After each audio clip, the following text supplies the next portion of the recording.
Well, greetings, everybody. Welcome once again to the Rec Poker Podcast. I'm your host, Steve Fredland, and as always, we are joined by our illustrious panel. We have Rob Washam, John Somsky, Jim Reed, Chris Jones, and Taylor Moss in the house. We want to thank our official sponsor, Running Aces Racetrack Casino and Hotel, and our other podcast sponsors, Learn Pro Poker and website AMP. This is episode 179, and today we got the guys from Postflop Poker. We got Ben Hayles, we got Merv Harvey in the house from nether regions of the world. Let's bring them in. Mark, Ben, where are you guys calling in from? Go ahead, Merv. Age before beauty, I see. Okay. I think I might be furthest away. So coming from Sydney, Australia. I'm currently in the beautiful seaside town of Manly. So our suburb's just starting to buzz again. We've got 10 people allowed in restaurants at a time, maximum 2 hours. Everyone thinks that's party time compared to what we used to have. So what we've had for the past few months. So the places are buzzing, and beautiful day outside. The beach is there. It's sort of, I think it's probably like the same sort of climate as just south of Los Angeles, maybe. Picture long beaches, sand, sun. Lovely. Sick brag, yeah. We're in Minnesota, most of us, Minnesota and Canada. So, it's just like Southern California. It's just like that. That's fantastic. How about you, Ben? Where are you at today?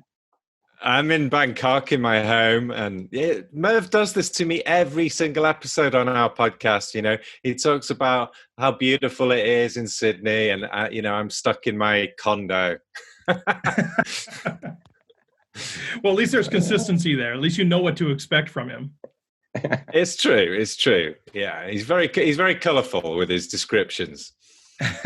Well, we were super excited to have you guys on. We've been trying to make this happen for a while, and it's obviously the time zones are one of the hurdles that we have to overcome. We got Bangkok, we got Sydney, we got Central Time here in the U.S., but we're super excited to have you guys on because we just love how you guys do things. We think that we're speaking the same language in a lot of different ways, talking to recreational players and just kind of having fun doing it. And, I had the opportunity to hang out with you guys for a while, a few weeks ago, and like, man, these guys are really cool dudes. So we were super excited to have you guys on. So why don't you, for the folks that are listening to our show that aren't familiar with the Postflop Poker Podcast, maybe they're not as familiar with Merv and Ben, tell us a little bit of your origin story. How did Postflop come to be? How did you guys get connected? Tell us a little bit about where did this come from? Well, I guess I'll start, and then I'll bring Merv in when Merv arrives in the story. I was a reasonably successful poker player from 2004 through to 2012, 13, 14, and I started branching out into the world of coaching. And in 2015, I wrote the books Postflop Volumes 1 and 2, and that is what spawned the podcast, because off the back of it, we just thought, it's a really good way of getting it out there. And the podcast has just become something so special to me. And we've just done episode 104. So you know what it's like.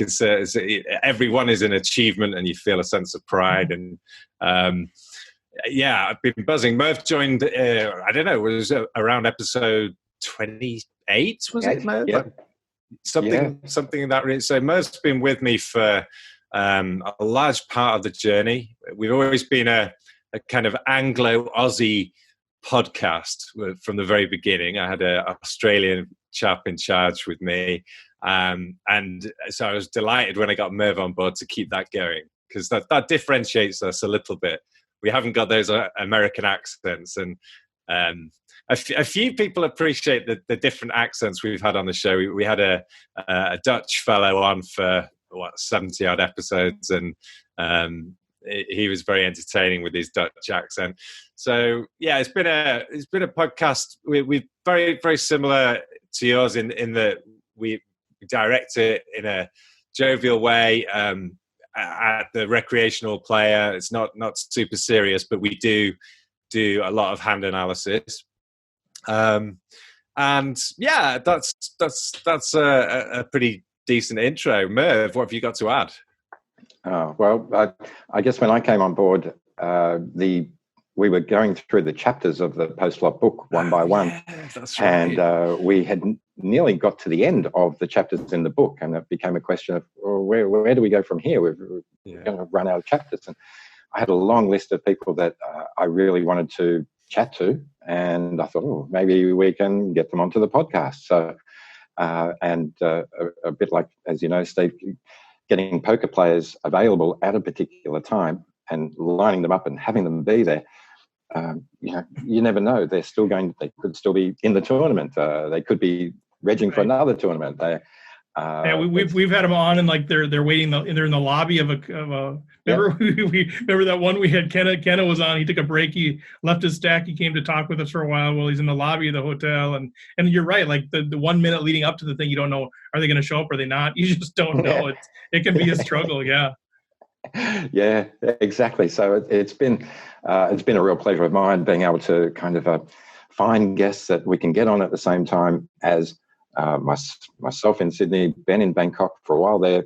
We had Mike in the Netherlands, and usually an American guest. So crossing 4 time zones, and it's just been excellent. I've really, really loved everyone that we've got on, and watching your podcast grow too, Steve, and seeing the sort of guests that you're getting on, it's like it's an inspiration to me as well. Well, it's super fun. I know we talked about this off the air a little bit, just sort of like, kid in a candy store, right? I mean, it's super fun to talk poker, and and you guys have had success on your own accord, but it's always fun to talk to other people that have done amazing things, and it's pretty humbling, and it's pretty nice that they're willing to give some time to us and try to, I think like our job, like your guys' job, my job in some degree is how do we translate that? How do we make that accessible to the people that are playing their bar leagues, their home games, and kind of bring those experiences, to everybody who sort of just dreams of playing with these folks someday. So I think it's a pretty fun opportunity for us to be in that spot.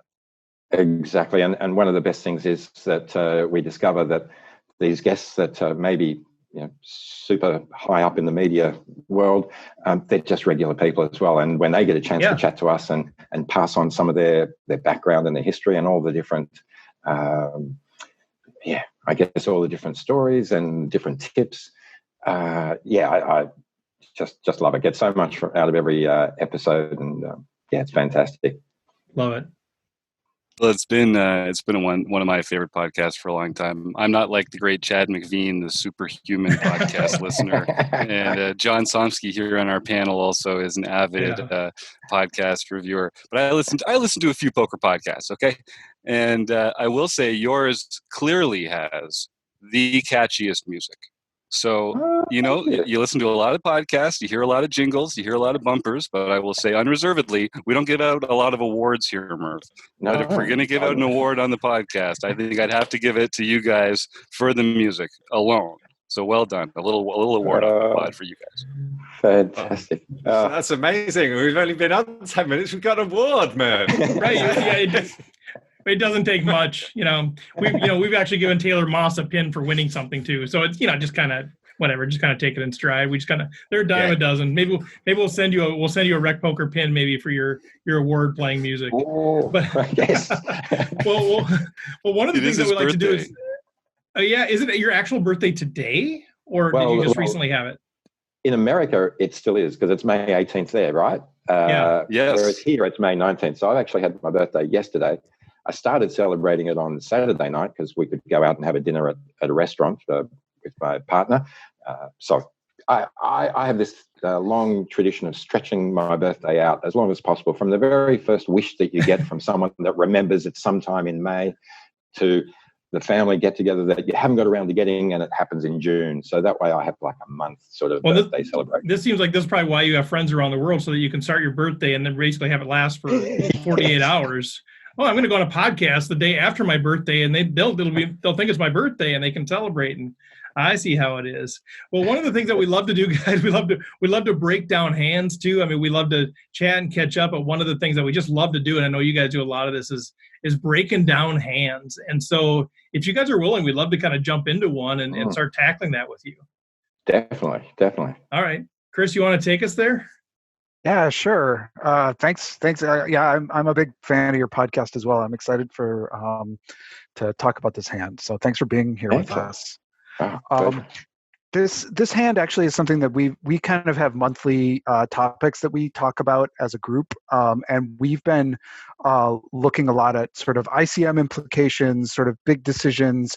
But I thought this was interesting because it's both an ICM spot, but it also has a lot of post flop discussion, which I think is where we really value your sort of vision and expertise. So this is from a really big tournament, but it's one that had both rec players and the best of the best. It was that PSPC, the Platinum Pass tournament that they had in, I think, the Bahamas, where you could win. It was a $25,000 buy-in, but they gave away all those Platinum Passes around. And so this is the final table. We have 5 left in the tournament. The next player gets $1.3 million, and the winner gets $5.1 million. And the table has one kind of table captain with 90 big blinds, and everyone else is sort of, there's no real short stack, and everyone else is kind of fighting sort of in the middle, the rest of them. And we're going to take the perspective in this hand of the big blind. So we're in the big blind. The blinds are 150K, 300K with a 300K big blind ante, and we have 9.98 million in chips.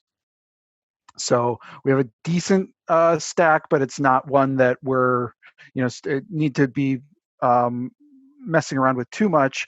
But I will say this, and one of the things that I think which recreational players, myself included, can find ourselves getting into trouble is where we find ourselves with having been really dormant for a while, having been card dead for a while, not having taken much action, especially at a final table or in a big spot like this, and we're seen as the tightest player at the table, for sure. Like, everyone else has been very active, and this player in the big blind has basically not played a hand yet, and has gotten down from 9 to 5. So that's some background context for this.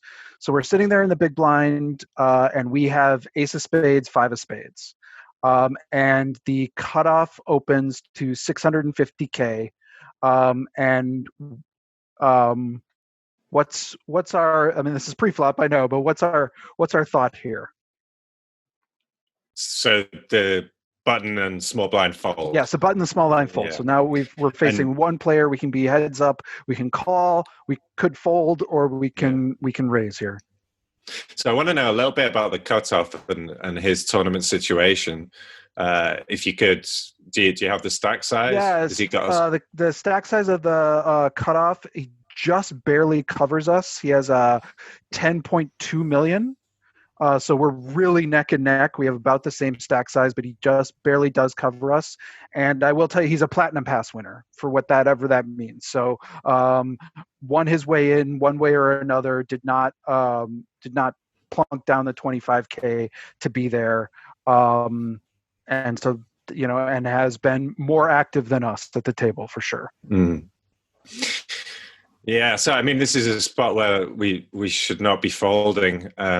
So we're mainly working out whether we should be calling or 3-betting, and I think with the ICM implications the way they are, it does favor calling, because you want to play a small pot, and so does your opponent, and there's quite a good chance that that's going to take place by pot control through the hand. Now, there's a flip side. Of course, if you 3-bet, you're applying pressure and you're more likely to make your opponent fold. But it is risky with ace-5 of spades. It's a risky move. If you are going to 3-bet, I think you can go quite large and really aim to make your opponent fold his hand. Mm-hmm. And then you've got a relatively comfortable fold if obviously if he 4-bets or if the post flop goes horribly wrong. So I would be kind of 75% on the call there. Merv, any? Yeah, I'm pretty much on team call as well. Putting 350K more into the pot, which will, then we've got stack to pot ratio still around, I think, around 5-ish. I see that as much better than, as you say, if you're going to raise 3-bet, it's got to be biggish, and you might have to be prepared to fold as well. If they do call that biggish 3-bet, then the stack to pot ratio is starting to look not so. I mean, you do. Ben, I mean, you could. Sorry, I think there's, one question. I know we tried to cut you off there. We have a little timing issue, but no. I'm curious, you kind of went over quickly saying, it's just, this is not a spot where we should be folding. And I agree with you in that spot. But I think for a lot of recreational players, we hear all of this stuff about ICM and ICM and ICM, and there's 5 players left and there's only one big stack. And, I think a lot of players might be saying, why not just fold here? I mean, clearly I think we have enough hand equity, but I think a lot of people will be like, why not just fold? So maybe address that question as part of this. There's a line where you just you can play tight, but you can't overfold to that extent, because you're just throwing away your opportunity to win the tournament, and you really need to keep your eye on winning the tournament despite the ICM. There's these 2 pressures on you, and you mustn't get drawn into being too defensive, and that's the main reason. That prize money for winning is so insane. You've got to give yourself the opportunity to win. I mean, make a deal, because you've got here, and if it's life-changing money, then make a deal. But if you're in the middle of the hand, you can't make a deal. So you've got to be brave, and if you find yourself in a spot where you're playing for uncomfortable amounts of money like this, it's very, very important to focus on the dual pressures that are going on. Not just get drawn into the one pressure of, okay, I'm under ICM pressure myself, I need to keep folding. You're also in a spot where you want to win first prize, and that can never drift from your thoughts. It must. Yeah, I think that's exactly what comes out. I think we hear these all things, but there's always these competing factors. One is ICM. We want to be smart. We be a disaster to lose in this spot, but I think sometimes we can overweight that. It's all these competing factors, and how much weight do you give each factor? And I think sometimes there's this element of shrinking up, and I think part of that is because of we just overvalue ICM and we undervalue being able to put ICM pressure on others, and we undervalue, like you said, top prize. Like, it's just so much bigger than 3rd or 4th or 5th. Yeah. And how do you guys view the number of players that are left on the table? Because Chris, you said there's 5 players left currently. Yep, there's 5 left, and one big stack, and everyone else is around that kind of 30 big blind range. Would it be safer to say that we'd be much tighter if we had more people left in the field? Is that how you guys view it?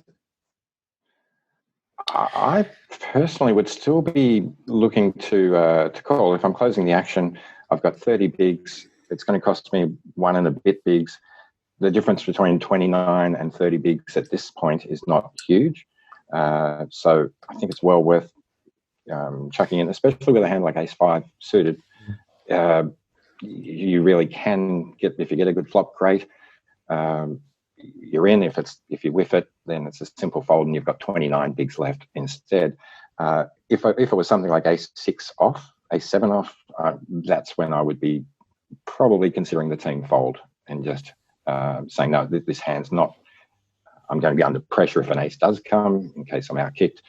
But those little ace suited hands, I'd love to see a flop with for the cost of 1 more big and into a pot 1.7 mil.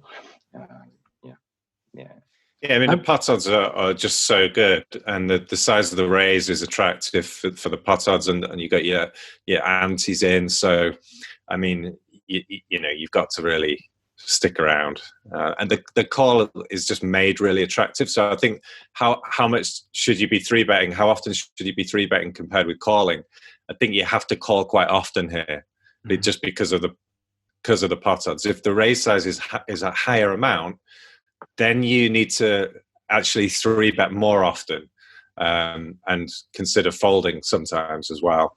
And that's just the way it is. When somebody starts min-raising 2.25xing into your big blind, you have to defend with a lot of hands. I was curious, What were the stack sizes of the button and the small blind going into this? What was he raising into, in other words? Oh, that's a good question. The big stack was on the big. Oh no, yeah, the big stack had folded. So the button and small blind were not the big stack. So they're all about this 30 big blind, 35 big blind. I think, one of them had 40. It was kind of like 35, 32, 30, whatever, but it's in that range, yeah. Okay. So he felt pretty comfortable raising into these stacks because he wasn't going to be raising into the big chip leader. Right. Okay. All right. Well, and so actually, I think this hand gets even. I mean, this is a good discussion, but I think as we're talking to the post-flop poker guys, this hand gets more interesting post-flop. So in actuality, our hero does call. And so we go to a flop, and the flop comes king of diamonds, 3 of diamonds, 2 of spades. So we've got backdoor spades, we've got a gut shot, but not much else. And we're first to act. And I think this is where, I'm not going to lead the witness. So let's talk about what we're doing here first, and then I'll tell you what our hero does. There's a lot of options. There's a lot of options in this kind of spot. It's a flop where if you examine both ranges, they're quite wide, and you when you're dividing up what you're going to do, you can choose a lot of different hands to make different moves within this kind of spot. A lot's going to depend on how I think my opponent's going to react, but you should probably be sticking around. That's the truth of it. Whether you go with a check calling line or you even pull the trigger on a check raise, which would be kind of quite attractive in some ways here. I mean, leading out, it depends on your strategy. If you ever donk lead flops in this kind of spot, I probably would never do it here. I would be looking at, what am I check raising against this guy? What's my range look like? And yeah, maybe pulling a trigger, because I think you can make him fold a lot of his hands here with the check raise. Yeah, I'm probably coming from a bit more conservative place. I'm looking to probably check call, depending on the size of the bet. Possibly coming from this rec player, bit of a rec player mentality that if it's a big bet, I don't know if I want to be calling to hopefully hit maybe another spade. Hitting my gut shot's a little bit risky, or less odds for that. If I get another spade, then I'm going to be inclined to want to call a river bet. A turn bet. And and if an ace comes again, I could have just been facing a standard C bet with ace king or ace king, ace queen, ace jack, and I'm well behind again. So yeah, check calling depending on the size of the continuation bet for me. So what if I told you that our hero leads for 1.1 million? And what was the pot size? Because was that a large pot? Was that a pot size bet? 1.7. It's a big bet because it's about one. Yeah, it's about 1.6. Okay, so like 70% of the pot. Yeah. Okay. I mean, I think it's interesting, and I don't think it's a bad thing to do. I think it applies some pressure immediately. It doesn't generate as much immediate fold equity as a check raise would, but it doesn't jeopardize your stack as much. And it obviously, with the ICM implications, it's not a bad idea. I think you need a strategy. If you're gonna make bets like this, you need an overall strategy which includes it. So you need to understand your range for leading the betting, and that's what's really important. Because you can have a player who's nicely balanced who never donk leads a flop here, and you can have a player who does it maybe 10, 20% of the time, and both can be perfectly fine as long as you understand which hands you're including in the range and how the rest of your ranges are built up. So, yeah, I mean, I'm okay with this. Yeah, I think it's a good bold move, and I think what you said about having to plan ahead is the most important thing, because you're putting that bet out there basically so that you can take the pot down straight away. If you get called, well, then the turn comes. Are you going to double barrel if it's a brick for you? If it's a brick for you and you check, face a bet, or alternatively you get raised by him after you lead that 1.1, and you're not standing too good then. So I think it's a bold move, and it's in a way it's probably good throwing a few bigs out there out of your 30 bigs that you started with. If it wins the pot, great. You've chipped up a bit, move on. If not, facing resistance or a call. And then if you don't improve, I'd be finding a way out of that hand. Yeah, I'm kind of curious how you in some of those things where you're thinking ahead, you're thinking about what is my line on the turn if I get called, or, in this case, if you get raised, you just throw it away. But, I think we're always told, we want to have a plan. We want to have a plan. Okay. And so in some cases, again, some opponents in some situations, I'm going to want to bet flop and then continue again on barreling again on most turns. That's my plan. Again, some players in some situations with some chip stack sizes. And in other spots, it's just going to be, boy, if I get called on the flop, I'm going to give up. And I'm kind of curious if there's sort of any just general guidelines that you might have. Is it the turn card? Is it the player? Is it the situation where you start saying, hey, what is my line here? Like if you're looking at this situation right now and you're saying, I'm going to fire flop, and if I get called, I'm going to do X on the turn. How do I decide if X is firing again, or if it's just checking and giving up? Maybe if you improve.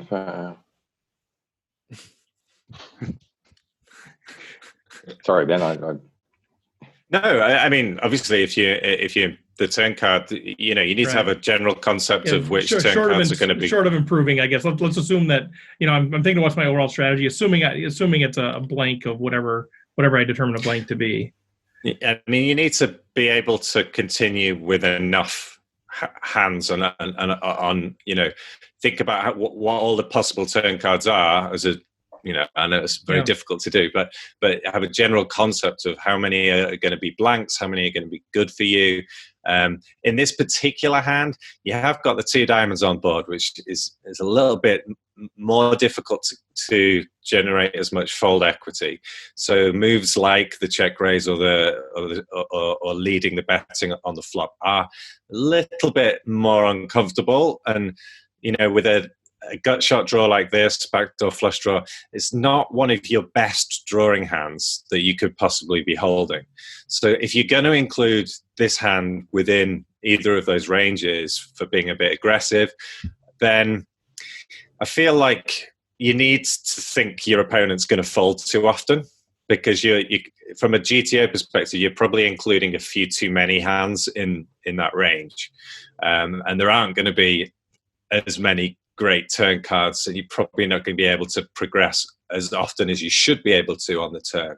And for that reason, I think it is really important that you understand your opponent's tendencies and you are confident you can make him fold either on the flop immediately or with a continuation on the turn enough. Because if that player is going to stick around optimally, or even just a little bit more often than you would like, then your situation could get really difficult in the rest of the hand. In sort of adding to that, when we're thinking about our opponent, how much, and this is one of the things I think I sometimes struggle with, I think I overthink what my image at the table is.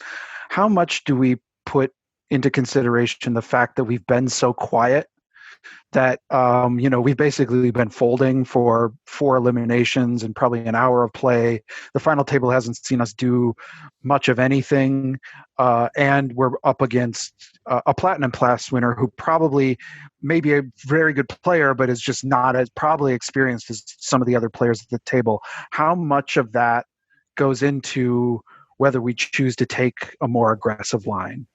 Mm. I was going to suggest that the good thing about being in a live situation is that if I put that lead bet out there, I'll be able to just watch my opponent and just see how comfortable he is in making the call, or if he's even considering to re-raise. Sometimes you'll just get a distinct thing that it is very uncomfortable just making the call. And then I can start to think, okay, maybe he has an underpair, and the right card on the turn just makes it perfect to put that one more bet out there, because you know that he very, very reluctantly called that flop bet. I've got much more experience in playing live than online. So online, I probably wouldn't get those sorts of tells. But when you're talking about it being a platinum pass winner as well, rather than a top pro that I know is going to be able to not give me any tells, I can often use that and my image as being a solid rock hard kind of player, that when I do put a bet out there, you guys better know that I've probably got something. And this might be one of those times when I don't, but it's been so long since I've put a bet out there. There's a king on the flop, and maybe I can take it away with the bet repping that king. Yeah, I agree. I think you should be a lot more willing to be aggressive because of your very tight table image. I think it's going to work to your advantage. So you ought to be thinking about bluffing with a higher frequency. Whereas if you've been super loose, you're just not going to get believed as often. It is a big factor. I mean, how do you quantify that? I don't know, but I would be pushing more of my hands into the aggressive ranges. So yeah. Well, we lead out for 1.1 million, and the cutoff does call us, and the turn is the 10 of hearts. So now we're leading the game, or we're what are we doing now with this? We've talked about what we do with what specific cards. What are we doing with this card? Yeah, so what do you think the cutoff is calling with? He's calling with flush draws. He's calling with a king. Is he calling with many other cards? Is he calling with smaller pairs? Is he loose enough to call with just an ace high hand here? These are all the sort of questions you need to ask yourself. What's left in his range on the turn? And then assess, how you're going to progress. But the 10, obviously, it hasn't helped us. It's not a good card for us. It's tricky. I mean, you want to be betting with a fairly high frequency, but I don't think this is a great card. So. It's maybe one more shot, and then, but you can afford one more go at it. It's not like you're in big trouble with the stacks, because we've still got a decent amount left behind. So I think we can make another bet, but we're probably having to give up on the river. I don't see this as a triple barrel all in. Doesn't feel very good. Right. Yeah, and having to put in a second barrel, pot's about 3.6 million, half pot 1.8. You're looking at already putting in over 3 million of your 10 starting, and if this doesn't come off, you've just done a third of your stack, basically with ace 5 suited virtually whiffing the flop, nothing on the turn for you, and does he have to have much to continue, or to put more pressure on the river? If he sees that you weaken and you check here, then maybe he bets and takes it away. I'm not too keen on the double barreling in this particular thing. If I'd improved a bit, if I'd picked up another spade, maybe an ace, or especially the 4, then. A double barreling comes much more into play. Mm-hmm. And it's worth leveraging that 3 million total that I've put into the pot so far into what could become a much bigger size pot. Yeah. If I think he's floating the flop really often, I might throw out one more attempt here, but I agree with Merv. It's just not a good card. If you think your opponent has got a piece of this, which he probably has, it may be time to give up. Mm-hmm. Well, go ahead. Mm-hmm. Oh, well, our hero does lead out. Our hero leads out for 2.7 million, which is a very big bet. And I'll go ahead. Before I tell you, the cutoff does call, but what do you think of that bet size? How much has he got left behind after it? Let's see. He's got. That's a good question. We've put in. We've got to think about whether he's setting this up for. 5.5, maybe 5.5. Something like 5 point something behind. But he's leaving himself less than half a pot left or something behind with that size of a bet. Because I think there's going to be nine something in the pot. He's going to have like 5 left on the river, so he's not really setting himself up to have fold equity there. No, so I'm not keen really. Based on, I didn't realize the numbers without. Yeah, there's a little bit more in the pot than I had thought. I'm not keen. Merv, you hate it.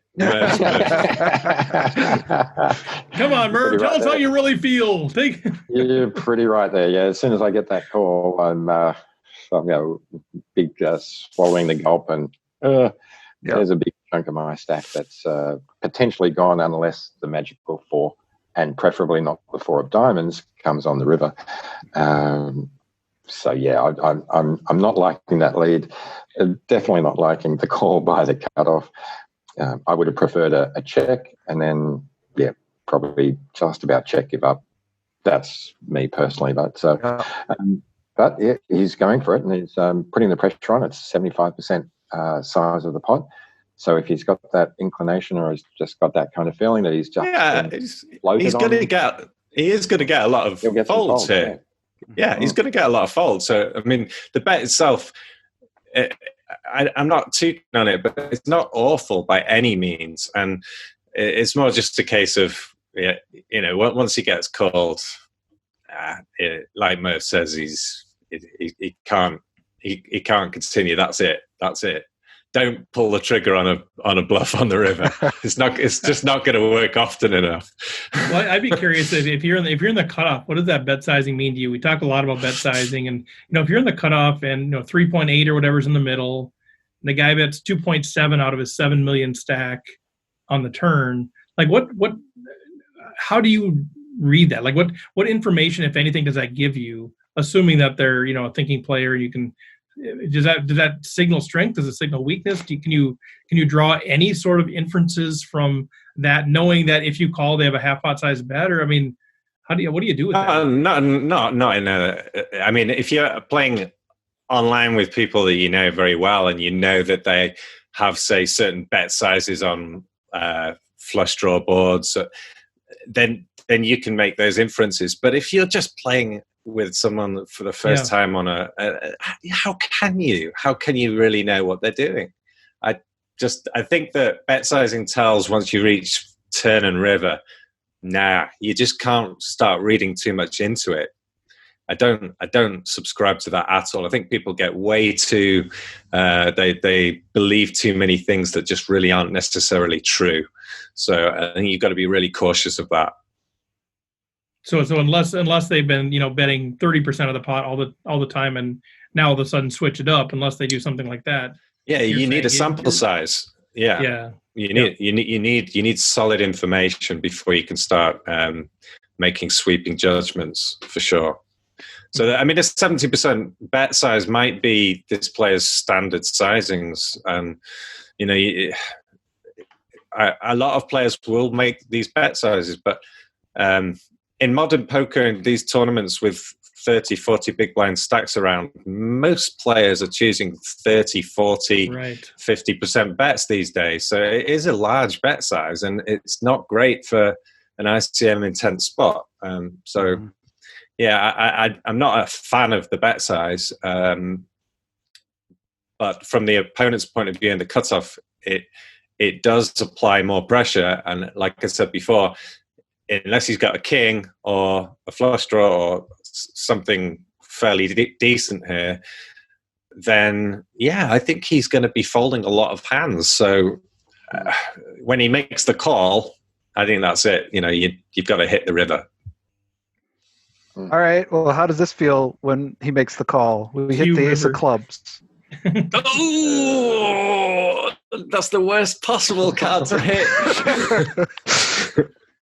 So, what are we doing now? We've got a board now again. You check prey. King of diamonds, 3 of diamonds, 2 of spades, 10 of hearts, and ace of clubs.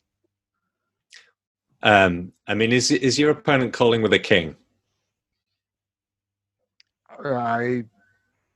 I can't, but probably not based on this action. Well, then you've no value. Yeah. So if you're betting for protection to stop your opponent bluffing. You're out of position and you're in trouble. You should have folded pre-flop. Thank you. And this is like that kind of spot where I think we've put ourselves in this position by bloating this pot and by kind of leading these 2 spots here. Yeah. But I think we probably have to hope that we just get check and we win at showdown to a king. Yeah. But in real life, we check and the cutoff jams. It's an easy fold. We've still got about 5. It's not an easy fold. It's not an easy fold by any means. From a pot odds perspective, you need to be able to win 20-25% of the time to justify the call. It's you need to be thinking, okay, there's ICM, so you want to be winning a bit more often than that. But you need to think about your opponent and is he capable of doing that as a bluff. And what are the bluffs here are probably most likely diamonds. Is that what we're thinking at this point? Most of them, yeah. I mean, he could have a similar hand. He could have got sticky with 6s or something. Probably not on that turn. I mean, I was going to say on the flop he could get sticky there and turn it into a bluff, but probably not. He's probably not calling turn there. He's got all the suited ace diamonds. So it's just diamonds, isn't it? Really? And those are his bluffs. Yeah. And are you going to get called by worse? I just can't see. Yeah, it really hurt if you called this and they turned over, ace 7 of diamonds or something like that. Yeah, and that could happen. Right. Because some of his diamonds will have an ace. Yeah. Right. So that's a really good point. And it maybe helps tip the balance in favor of finding that fold. I agree. Horrific. I think you see it happen too often where you're hanging around in hands and you get to the river and then you hit a card, but that card happens to be the one that you don't really want to be hitting in hindsight. So sometimes it makes yours straight and it makes the other guy's flush. You've been hanging around for that open-ended, you finally get it, and the other guy's been hanging around for the flush. So I just would have to really reluctantly find the fold and keep hold of my now nearly 20 bigs, 19 bigs, 18 bigs, somewhere in that region, and just tighten up. Just probably mostly because of the ICM. When Taylor mentioned before about having more players involved, that's a little bit different then, because you may really need to be trying to find a big stack to continue on with. And this may be one of those spots where that player's also trying to find that, and he thinks he might have just stolen a pot from you by this jam. But yeah, in this ICM thing, you're already sitting on 1.3, so the next one's probably 1.9 or 2 million. So that's a big jump for a platinum pass player. So I don't think that they're going to be doing it with absolutely nothing or confidence that he can get you to fold. And I'm going to be finding the fold button after tanking for as long as possible. Yeah, that's actually a really good point about it's based on our action and this bet sizing we've been putting into this pot, that a platinum pass winner, they're really are they really thinking they can get you to fold whatever they think you've been doing this with? Yeah, I don't know. I think so our hero does fold, and he folds the cutoff had king 10. So it was a good fold. But I think probably we could have got ourselves into less trouble on that turn sizing. I think we'd have learned just as much with either a smaller turn sizing or a check on that turn. But I thought it's an interesting hand because it's one where I think I find myself sometimes getting into trouble in these spots too, especially ICM spots where I've been sort of card dormant and I'm like, okay, I got to make something happen, and I get a somewhat pretty hand, suited ace in the big blind. Okay, I'm going to do some stuff. Oh, I got a gut shot. I'm going to, and you kind of follow this cascade of things, and suddenly you're in a real tricky spot. Yeah. I'm curious you guys' thoughts. Oh, go ahead. Finish your thought, Ben. I was just going to say the sizing, not just on the turn, but on the flop as well. It's just the element of pot control that you need in these situations, unless you've got a really good reason. And I think here, if it was a drier board where you're just saying, right, I want to find out if he's got a king or not, you can manipulate your bet sizings when you've got a really good reason for doing so. But as a general rule of thumb, probably the biggest takeaway from this is, keep those bet sizings on the smaller size in these tournament spots, which is very normal at 30, 40 big blind stacks. You just got to be a little bit more cautious with the sizings. Exactly. And those two bets that you put in, 1.1 million, 2.7, if that 1.1 was initially closer to half pot, say 800,000, 850, then the next bet closer to half pot again, your pot size now is 6 million, and on the river you've got more than that. So his jam is looking a lot different there. Is he going to jam? And maybe he would just put in a smaller bet, and then So I'm totally agreeing with that. Is that if you're going to be fishing around with some putting some bluffs in, I don't think you want to be doing them with bigger size bets at this stage of the tournament, out of position.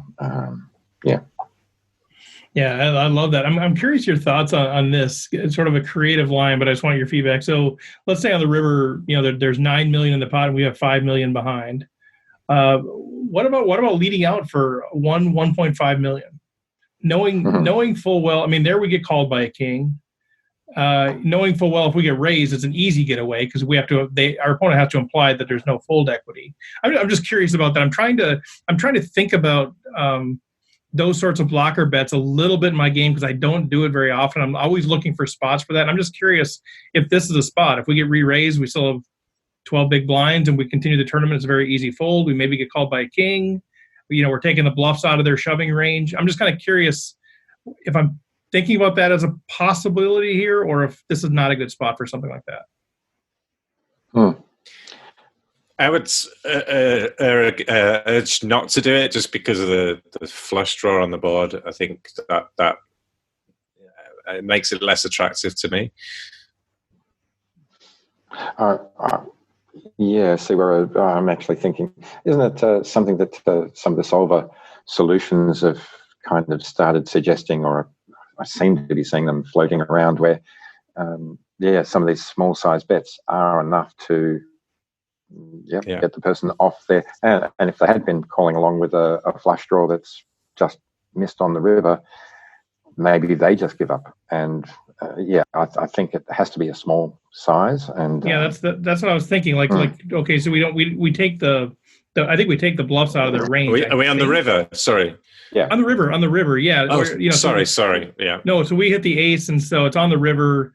So if we bet, million and a half out of our 5 million, if they raise, we just know we're dead, and we can easily fold, and we still have chips, rather than if we check and they shove, and now we have this horrible decision: do we fold or not? And I think it takes some of those bluffs out of their range, and I think we also maybe get called by a king there if it's that small of a bet. So I'm curious about that.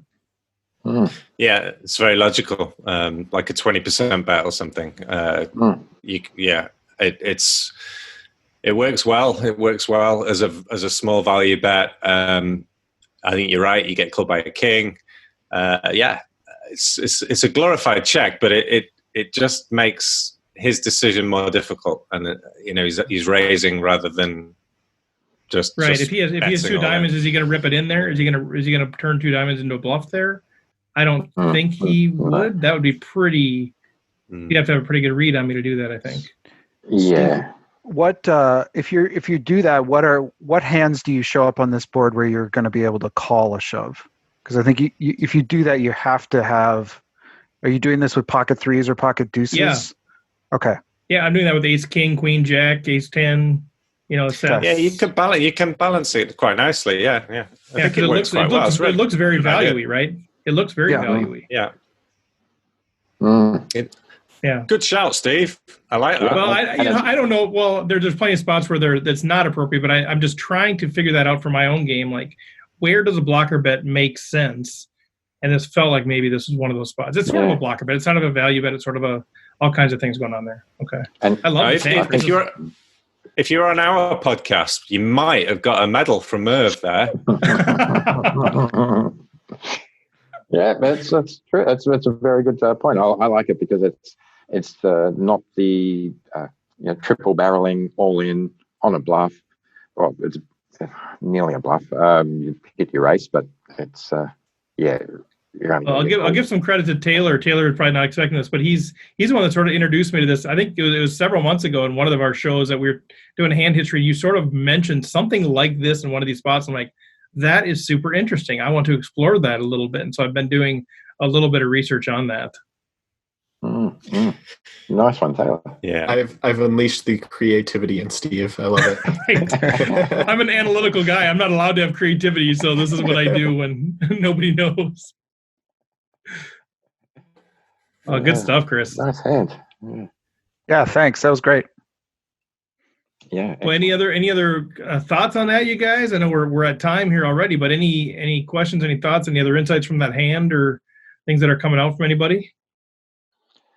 I'm thinking maybe if you find yourself in that spot with 5 left in $1 million tournament, and you've got an image of a rock, then you've got to find places to make use of it, because next you've been card dead already. You could be card dead for another half hour. So this is one hand. It's a nice suited card hand. I'd definitely want to be playing in this hand. So and keeping an eye on the aggressor to try and pick up some tells of just how confident they are once that king comes down, and progress cautiously from there. Yeah, well, that's why I like Ben's idea of the check raise on the flop too. I think that helps us locate where we're at. I mean, if they to keep mixing it up after that check raise, then you're like, all right, well, the gig is up. Versus now we're in this spot where we're like, who knows? I think technically it's not a good spot to check raise just because of all the other draws that you could have, and there's better hands. But it's all about how often can you make your opponent fold. That's the key question. And sometimes a check raise just auto profits. And it actually more often than people realize. So it's always a good question to ask, because there's so many spots where opponents are just folding 90% of the time to a check raise. I mean, why wouldn't you? Right. Yeah. Well, you said it's always a good question to ask. Here's another good question to ask as we wrap up. I want to honor you guys' time, but folks that are listening in, they're like, man, I like these guys. Who's this Ben and Merv guy? Tell our folks where can they find you? Because, believe it or not, there are people that haven't heard of the Postflop Poker Podcast. So I know Jim's startled. The rest of us are startled, but how do they get a hold of you? How do they tap in? We're totally global. We've been downloaded in over 197 countries. Sometimes only. Did you say over 197? Yeah, that might. So is that 198 then? I never understood when people say over 197 because that means it's got to be 198, right? Otherwise, you would have said over 198. So last time you looked, it was 198. Taylor's like, go back to the creative side. This is your nerdy logical side. over 17. Well, so 18. Okay. They could be balancing the range there. You don't know that. They are. Maybe it's right. So anyway, so it's global. Everybody should know about you, but some of us are just crawling out from under the rocks. So how do people connect with you guys?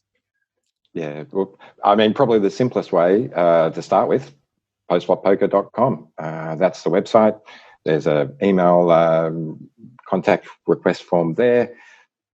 Also the podcast. Postflop, just on iTunes. It's on pretty much all of the platforms, I think. Twitter as well. I've got my Twitter. We've got the Postflop Twitter. I try and keep active on that and keep up with what's going on in the poker world generally. And Ben, there's a store as well. I've got I like to say I've got 13 books. Oh, you have over 12 books? Yeah, I have. I've written a load of books, but one of them is like 10 really short ones put together. 10 volumes. And yeah, I'm a coach for Red Chip Poker as well. So you can get if you're a Red Chip member, you can see my stuff there. There's blogs at Postflop Poker. There's a video series as well that is all about poker thought processes, which I'd recommend having a look at. Sounds good. Well, guys, I appreciate you guys jumping on here so much and figuring out the time schedules and all that stuff. It's just a pleasure to get to know you guys a little bit more and to get to hear your thoughts on that wonderful hand that Chris brought forward. So thanks for jumping on here. Yeah, thanks. It's been a real pleasure, guys. It's been a long time coming in my mind of when we would connect up, Steve. It's all falling into place now, and I can't wait to connect up a bit more. I hopped on the home game just before the podcast started, and a couple of you were sitting out. I saw you were sitting out, man. What were you doing? I had to have a shower. Yeah. You've got to be clean when you're on a podcast, Ben. What was your screen name? What's your screen name? 247. Astro 247. Yeah, took a couple of bad beats. An under the gun razor with a suited 3 gapper that drew out on me. And what was their name? Let's call them out, man. What was the name? Oh, can I call them out? Heck yeah! I think it was B-Dog. B-Dog. Oh, B-Dog, Brandon Kelsenberg. You just got busted by Merv Harvey. Let's go. Bring it on. Your dad's not going to be happy, Brandon. I got him back with I had King Queen of Hearts flopped into the flush. He also flopped the flush with Jack 9. We both played it pretty tricky and got it in on the river, and I got my money back from him on that hand. So cheers, big dog. Well, thanks for jumping on there. That's super fun. Yeah, just before we go, sorry, I just wanted to say, if anyone wants to have a listen to the Postflop Poker podcast, Steve was on episode 103. Yes. So make sure you have a listen to that one, because then you get all the things that you love all at the same time. Right. That was super fun to do for sure. Well, guys, you guys can sign off. We have some business we're going to take care of. You guys can feel free to leave the meeting, and we'll be in touch. We'll make sure we do this again. It was fantastic. Thanks ever so much, guys. As we say in Canada, à bientôt. À bientôt. They say that in France too, don't they? And Morocco. There might be something related there. Yeah, that's a good one. See, Merv is so cultured. I love this guy. Happy birthday, Merv. You only turned 40 once. Enjoy it. Exactly. 55's the new 40. Take care, guys. Thank you. Bye. Well, there they go, guys. Fantastic stuff. Any thoughts on the backside of that, whether those guys are with the hand? They're just so much fun. They have a great time on their show. Almost as much fun as we do, I think. Yeah. Rob? Yeah, Merv and Ben kind of get on each other during their show. I think you probably noticed that, Steve, when you're on it. Yeah. They have a lot of fun, kind of like we do. A lot of fun. And I've listened to every single episode right from the beginning. So, I enjoy those guys. Yeah, they're fantastic. John, did you have something there? I was just going to say it's a great podcast. It kind of changed the format over the years. I mean, the first few they were talking about, like, what do you do with a particular hand post-flop? How do you deal with ace, king, or queens post-flop with different types of boards? So they had a whole episode just on, like, how do you handle queens after the flop? It was pretty good. Still is a good podcast. Yeah, for sure. Yeah, and like for rec players, man, it's fun to learn the game in the context of community, and they're some of the best at bringing community to people. So yeah, support them, listen to their stuff. They did mention Ben mentioned he's a coach for Red Chip Poker, and I just wanted to mention that if you've thought about using Red Chip Poker, we do have that code. If you use Rec Poker, if you go to redchippoker.com and use the code Rec Poker, you do get 1 free week of core. So if that's something you have questions on, let us know. We do have a partnership with those guys, and you can get coaches like Ben out there. So reach out to us on that deal. Well, guys, let's do a little round robin here. Who's got something? John, you got anything on the home games? Well, yeah, actually, I have quite a bit of stuff on the home game.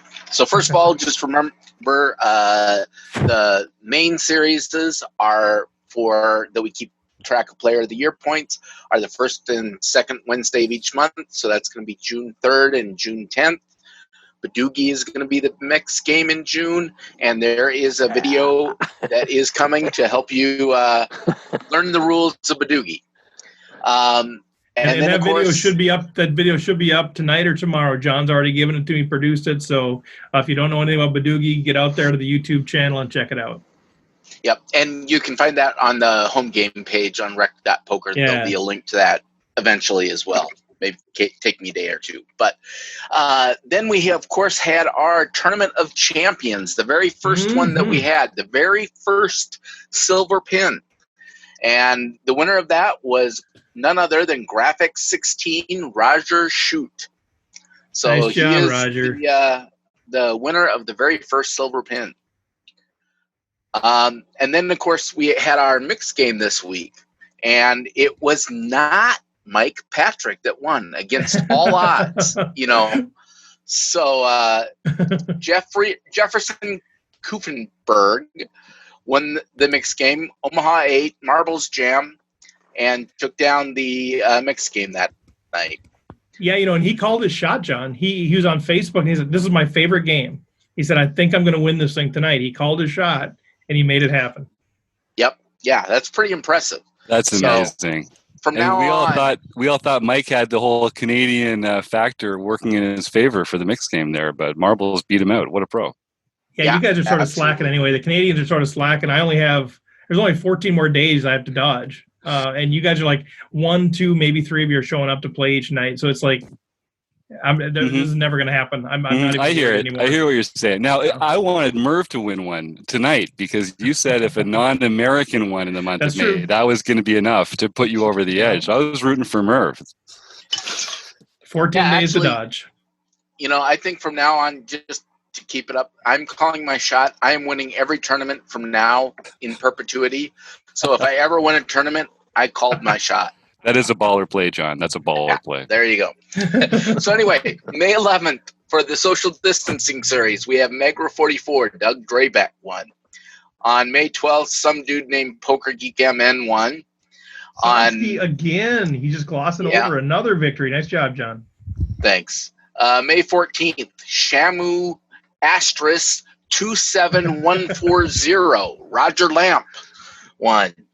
On May 15th, Roadstar 33, Randy Smith won. On May 16th, Graphic 16 won, Roger Shoot. And on May 17th, MDLS and Oval won. I don't know. Whoever you are. No, Whoever you are. They were at my table. I remember I was playing last night, and they were to my right. I think they took me out of the tournament, actually. So thanks a lot, MDL. You're making it tougher for all us Canucks out here. Yep. So we need your name, by the way. So send your information to Steve, and we'll get your name recorded there too. And of course, all of you have won a bronze pin if you haven't already won one for the social distancing series in 2020. And the bronze pins literally just got mailed out today. Just today they got mailed out. Now you Canadians are gonna have to wait a little while longer. I just send them across. They said it might be like 2-3 weeks to send stuff. So who knows? It takes a little longer for us to get like movies and TVs and gasoline and stuff too. So don't worry. Apparently. So Canadians couple 3 weeks, but the rest of you should be getting them within a couple days. So congratulations, everybody. Well, yeah, I heard they just got up to, having PCs with flat screen monitors. They just got rid of the CRTs, right? That's it. Yeah, it's going to change the way we do home offices, which is good because we're going to get COVID-19 in about 15 years at this rate. Nice. How about you, Mr. Jones? Well, on the member side of things, we're still in May, so we're talking about ICM tournament stages and multi-table tournaments, so that's really exciting, and we're getting ready for June, where we're going to be doing all our discussion about 3-betting. So I'm really excited for our June content. We're just kind of getting prepared to get that all pushed out and recorded. And then I think also maybe, Steve, do you want to talk about the play and learn? And there's some exciting guests and members getting access to that. So I think that's really cool too. That's coming up. I'm super excited about this. So it's actually Wednesday is going to be our first one, May 20th. We're calling it the play and hang. We're still kind of figuring out what's the right name for this thing. Basically it's a play and hang, which means we're going to invite 7 people to play in a 1-table tournament with myself. So there'll be 8 of us actually playing, and then we're going to have a few pros stopping by from time to time to hang out with us. So we're going to be playing on the Poker Stars, just a free home game, and then we're going to have a Zoom meeting going on where we got the 9 box going, so we can all see each other chatting. And we just made the announcement of who's going to be at this thing, but the pros are going to stop by. So we're going to actually have Lexi Gavin's going to come hang out with us in the Zoom meeting from 7:45 to 8:30 Central Time. She's going to be hanging out. And then Maria Ho, she's going to stop by from like 8:30 to 9 and just hang out with us. So they're not going to be playing at all. They're just going to be chatting with us on the Zoom thing. If you have any questions, whatever. And then there'll be a little half-hour break. And then somebody named Chris Moneymaker is going to come on and hang out with us for a half hour. So it's just going to be this blast. And so we're going to be playing poker, but most of it's just going to be chatting with each other. And so, we did a Twitter contest, a Facebook contest for all of this stuff. We drew the names. We sent the stuff out today. I don't have the list in front of me, or I'd share it with you. Maybe I'll find that while you guys are chatting to let everybody know who the lucky folks are. But yeah, as we go forward, the intent is that that'll be something that will, if you're a paid member at Rec Poker, you'll be put in a drawing, and then we'll select folks each month to do that. And we've got a number of pros that have said, yeah, I'd stop by and hang out with you guys. So I think this is something we're going to do, and we're going to continue. And then we will record it. And we'll make it available to our members to kind of to watch and enjoy. So it's super fun. I'm super excited about it.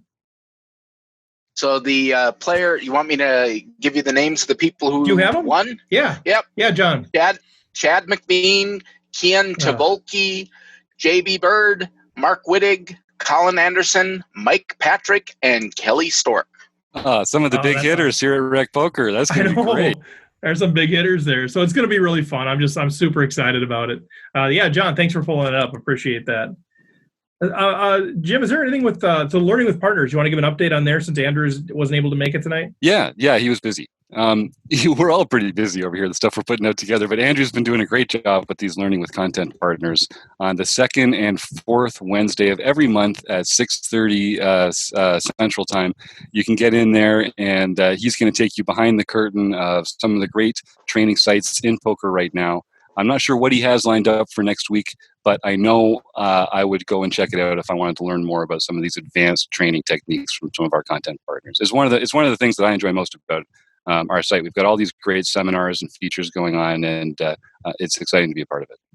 It's so cool, right? Because last time we did like a 15-minute segment from Red Chip Poker, like their premium content. We did a 15-minute chunk from Solve for Why, their premium content. And that's all included in your Rec Poker membership. So there's no additional charge for that. So it's pretty sweet deal. Rob, you got anything on the book study that's coming up?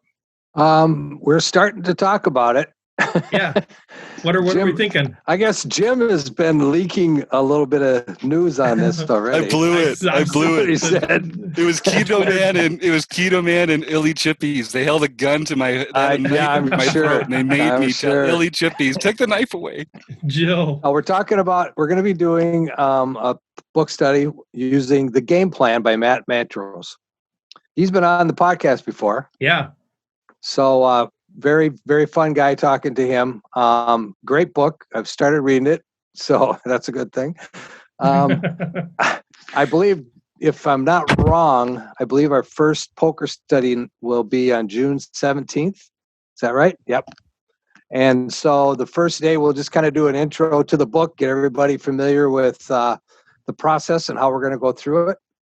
And I believe we have a couple copies or PDF copies of the book that we're going to be giving away. And I'm not sure of the details of that yet. I think Jim was working that out, but we're planning on giving 2 copies away to some listeners. So hopefully it'll be a fun time. Yeah, he's given us 2 copies to give away at whatever contest we want to do, and Jim will figure that all out. But then also, if you want to be part of the book study, if you're a member, you can watch all the recorded stuff later as well. But you can order it on Amazon, or Matt has made PDFs available for $15 a piece. And I'm just going to manage all of that so we can save, all these transaction fees. So if you want to get a PDF copy of it, just reach out to me, Steve@rec.poker. I'll have you just send me $15. I'll get the PDFs from Matt, and I'll send one back to you. That way you save a little bit of money off of the Amazon price. But yeah, I'm excited about it, Rob. Thanks for doing that. It's going to be fun. Yeah. So Taylor has a little bit of news. I'm pretty fired up about your news. What do you want to share here, man? So our friends over at Learn Pro Poker have been holding a contest. So they've had some home games that they've been hosting with monthly standings, and then every month the top 20 moved on to the semifinals, and then they're going to have a finals where the winner of the finals earns a staking deal in a $10,000 event at a series where it would be the main event that would be happening at a series of poker playing that all the world would be attending. It's not affiliated with anything, but no, it doesn't seem like it. It's, if you can think of potentially a $10,000 event that you'd want to potentially play in, that the whole world was, that's what the staking deal would be for. But they've been doing this long process for their members. This past weekend, they had 100 people that had won in the previous months competing with the top 8 moving on. And on Saturday, May 23rd, so depending on when you're listening to this, hopefully this Saturday, the final 8 will be competing. And if you decide to tune in, they're going to be streaming it on Twitch, so you can live watch the final table. Feel free to be cheering for, commenting for the player named Jinch, Jinch. Us at Rec Poker will be cheering him on. Oh my God, we're gonna be railing you like crazy. So this is Taylor, obviously, if you read between the lines. So Taylor went through this arduous process. All their members playing all these tournaments, keep advancing, gets to the top 100, then the top 8 advance to this thing. So Taylor, we're all just fired up. Like, I'm more excited than it would be if it was me, honestly, because there's less pressure. But like 5 days from now, Taylor's going to be playing for a $10,000 staking deal. Is that accurate? It's a $10,000 staking deal, I assume, right? So pretty sweet. So congratulations, Taylor. I mean, obviously you've added a ton of value to my own game, to the games of the people that have been, impacted by your work here at Rec Poker. And so it's fun to see your hard work and the dedication of the game pay off. And man, I could not be happier for you. Hey, one out of 8. Let's just do it. Let's just do. Why not? I mean, why not you? Yeah. Right. I mean, you no one else at Rec Poker made the final 8. There were some good people from Rec Poker that had made the final 100 that I was cheering for. So our Diesel and Rick Barry, Jasper Jr. in the home game. Oh, Pat Barry, yeah, fantastic. Had made it. Unfortunately, they didn't make the top 8. So all their support should come to me. Nice. We're well represented there, and we have a great relationship with Learn Pro Poker. Ryan LaPlante's a huge friend of the show. We're a friend of his as well. We do have a deal out there. Like if you want to get, sign up and be part of Learn Pro Poker, there's a great deal. Go to rec.poker/resources. But that opens up these opportunities like Taylor had as a member at Learn Pro Poker to start playing in these tournaments and eventually win the staking deal, which I've never heard of a content provider doing anything like this. It's truly innovative. Yeah. Yeah. No, I don't know. I'm not playing for $10,000, but I did win a bronze pin. So I feel like we're sort of on par here. Yeah. But anyway, similar to winning the bronze pin, it's like first place is bronze pin, nothing else for second place. So I got to go get that bronze pin. Yeah. Well, you already have a couple, so because I know that because I mailed them out today. Exciting! They will be streaming it on Twitch. It'll probably be through Ryan LaPlante's Twitch channel, which I believe is Potential MN. If you're interested in going there, you can find him on Twitter. Find myself on Twitter. We'll be sharing that information. Time on Saturday is TBD at this point. We just wrapped it up yesterday. They're trying to figure out the details as we speak. But Saturday, it should be happening. Stay in tune on social media. Yeah, make sure you either post it or get the information to me, Taylor, if you can. And, we'll put it out there on Facebook, Twitter. Maybe we'll do a special twerp newsletter. Make sure everybody knows about what's out there. And, maybe we can get some Zoom meetings going if people want. We can kind of rail you together and kind of hang out as we watch Taylor go from 8 to 7 to 6 to 5 to 4 to 3 to 2 to 1. And Ginch takes it down. So pretty sweet, man. Good luck, and I know you've been preparing, and that'd be a whole nother conversation. Is how do you prepare when you know who your opponents are going to be and you have a week to plan? So that'd be a great topic of conversation sometime in the future. So way to go, Jim. Did you have anything else that you wanted to add? I know you've got a million things going on. Well, we just had a huge day.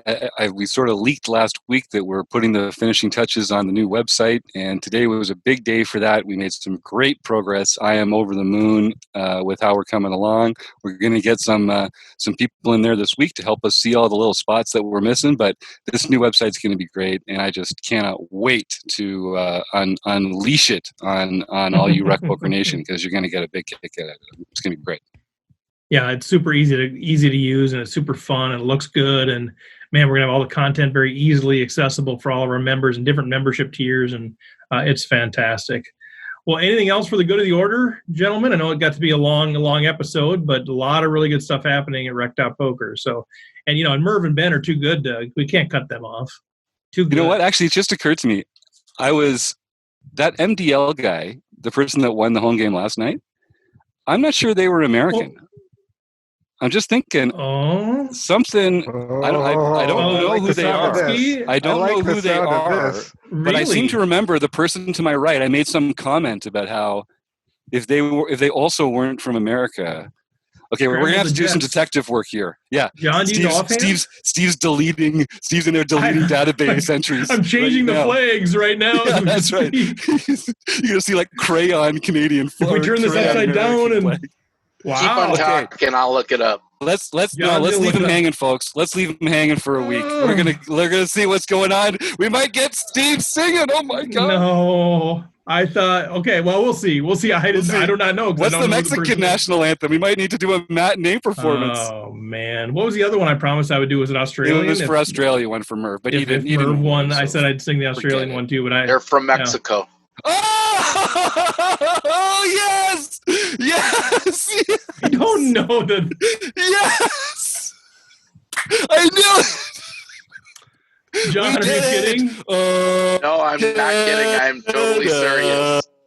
Oh, Jim's going to sing. Oh, Steve. Oh, boy. Well, the World Series isn't going to happen. So I guess we're out of the... okay, we'll figure out that plan. That makes sense. We can find ways to make this happen. Sandoval is a Spanish-speaking name, right? Sandoval. It is. It's not Sandoval. It's Sandoval. Sandoval. That's the last name. Did somebody bring in a pro to make this happen, or what? Maybe If they don't give us their name, does it actually count? Oh, yeah. Maybe they're just like VPNing. I'm looking for loopholes now, man. Oh, man. Well, okay, well, we got to hear from this person. Whoever this person is, they have to tell us. Sorry, John. I said, whoever Poker Stars thinks that they're from Mexico. We know that for sure. So, well, I'm a man of my word. I mean, we'll figure this thing out. What I said is if a non-American won one of our home games every single month in 2020, I will sing "O Canada" on the streets of Vegas. Now, there may need to be a different alternative or whatever, but we'll make it happen. We'll do it. I cannot believe that happened. That's actually pretty impressive. I'll just say Zoom has all those alternative backgrounds, so we can just have you singing with a photo of Vegas behind you. I think it'll be. That would probably be less embarrassing? Question mark. I don't know. I could maybe try to lip sync it. I could try to fool you guys that way. Well, actually, when you first said it in January, oh my God! To increase the embarrassment factor, we could dress you up as an Elvis impersonator, and then with the background of Vegas, and go all out. There's gonna have to be something else, and there's gonna be something else in the mix for that deal. Like, I agree to sing "O Canada," not the Elvis impersonation. Wow, well that's really cool. I mean, congratulations to Mr. and Mrs. Sandoval or whatever your name is, but that's pretty cool, and congrats. I mean, Mike Patrick carried you guys. I mean, at the end of the day, he did. Let's just face it. Patrick won everything. We should have Mike on the pod. We should have him on so we can tell him how much we appreciate him up here north of the border. One of the true Maple Bros. Well, guys, this again, we're like an hour and a half. It's like a record podcast. So I'm going to just shut us down on that little ending bad news that I just had. Well, anyway, guys, check out rec.poker. Go there. All the information out there. Reach out to me if you have any specific question. Thanks to running Aces Racetrack, Casino, and Hotel. Thank you to Learn Pro Poker. Thank you to Website AMP. We love what we're doing here and appreciate your support and making it happen. And we will chat with you next week.